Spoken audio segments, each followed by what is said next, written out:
Derek, I'm glad you're here today as well, because we have bookended these developments. I think literally the last time we spoke was when you said, we talked about, I said, what do you do with Alibaba now that the government has completely put its boot on their neck and shows, and you said it's like a utility. It's not going to go away, but the upside is capped.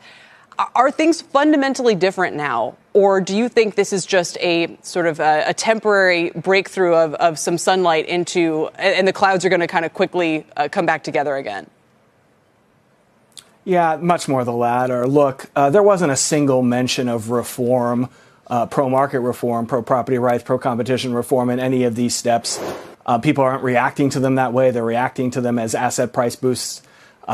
Instead of saying, hey, we want to let successful private companies thrive and that'll drive their stock market prices up, they're like, hey, boost the stock market, because they don't really want private companies to especially thrive. They do want, at least for the moment, higher stock prices. So I don't think this is going to help private companies in any significant way, because that attitude hasn't changed. They're still arresting people for long periods of time for saying the wrong thing, which prevents the kind of information flow necessary for good companies to be rewarded.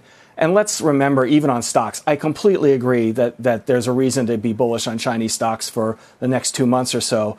But that's how long Chinese stock market rallies last. The peak of the Shanghai Composite was in 2007. So anyone saying I have a multi-year bullish view on Chinese stocks has been wrong every year since then.